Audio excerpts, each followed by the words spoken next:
مرحبا بكم في الحلقة الثالثة من تحضيرات رمضان الكريم. اليوم جيتكم بفكرة هايلة برشا باش تربحك الوقت وسيختو تربحك في رمضان. اما قبل كل شيء اشتركتوا في القناة ولا مازلتوا؟ يلا ابونيفو وبارتاجي الفيديو هذا مع اصحابك خاطر باش ينفعك برشا في رمضان.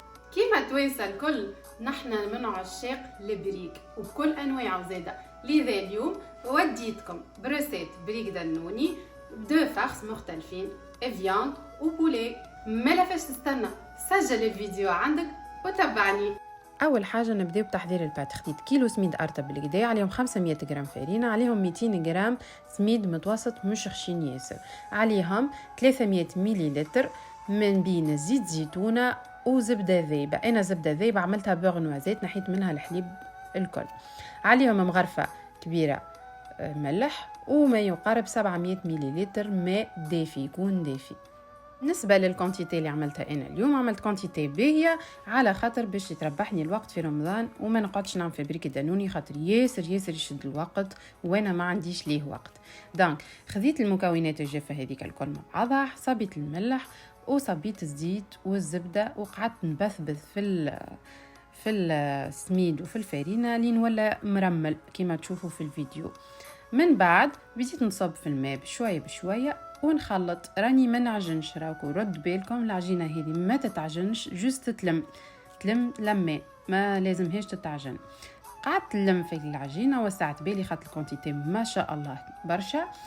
لميت بالكدا لين تشوفوا كيفاش العجينه ولات تتلم وطريه ما شاء الله تهب. غطيتها بابي سولوفان وخليتها مينيموم ساعه ترتاح، راهو مهم جدا انك تخلي البات ترتاح. نتعداو توا الفخس الاولاني اللي هو باللحم. عملت بصله كبيره قليتها في الزيت، عليهم 700 غرام ما يقارب 700 غرام فياند هاشي، وفوحت ملح فلفل اكحل فلفل زينه كركم وثوم ان بودر.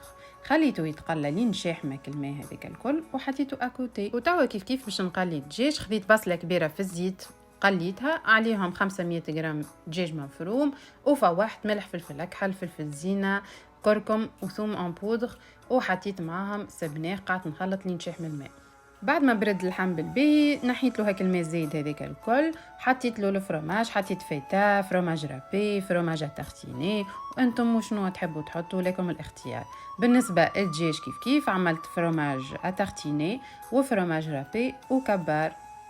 ويلا توا نتعديو لتشكيل كعيبات البريك متاعنا. خديت كعبوره ما هيك العجينه هذيك وغطيت الباقي باش ما تشيحليش.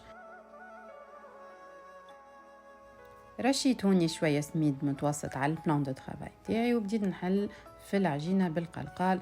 هايله تمشي معاكم رطبه طريه ما شاء الله تهبل. والبات راهي ما تكونش خشينه برشا وما تكونش جويده برشا، بين البينين.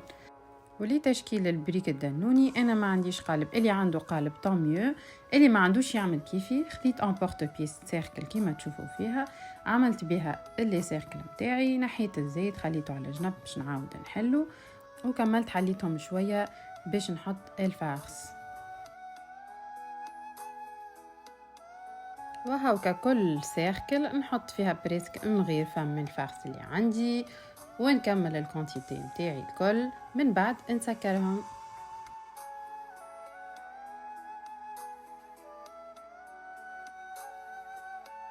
وباش نضمنوا اللي العجينه ما تتحللناش كي نقليوها، ناخذوا بصبعنا ندهنوا الاطراف متاع العجينه هذيك بشويه ماء. من بعد نسكروا السيركل كيما قاعدين تشوفوا في الفيديو، ونحاولوا ديما ننزلوا على جناب باش نضمنوا اللي هما تسكروا مليح مليح.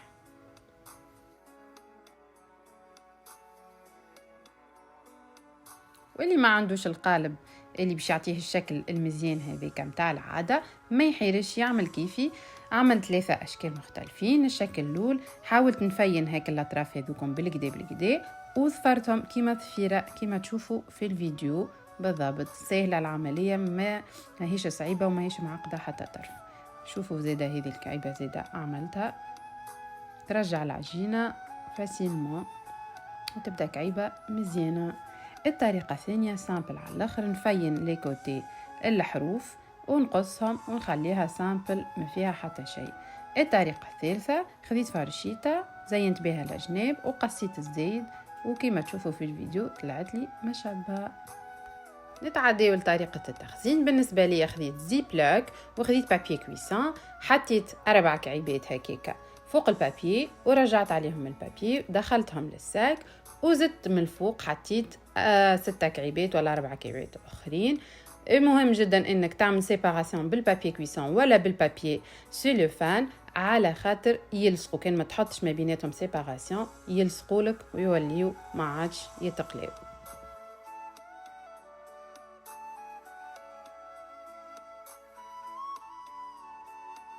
توا باش نعمل ساك اخرى، اما باش نعمل سيباراسيون بالسيلوفان باش تشوفوا كيفاش تنجموا اذا ما عندكمش بابي كويسان تعملوا بالسيلوفان، والا زيدا ساشي اليمونتير تنجموا تحطوا ما بيناتهم. دونك حطيت الكونتيتي الاولى نتاع البريك، من بعد خديت بابي سيلوفان قصيتو وثنيتو على اثنين كما تشوفوا، دخلته في وسط الساك ما بينات لي دو كوش لي دو ايتاج بلوتو نتاع البريك.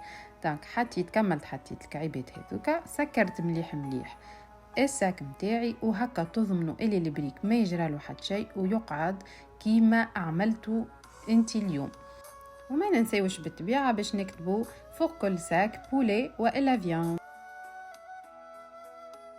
وما شاء الله الكونتيتي جات الخير والبركه باش ترتحني رمضان كامل، وبالطبيعه ما نجموش ما نذوقوهمش. قليت كعيبات ووديت بهم روحي ووديت بهم عائلتي، وما نحكي لكمش على الريحه اللي خارجه منهم.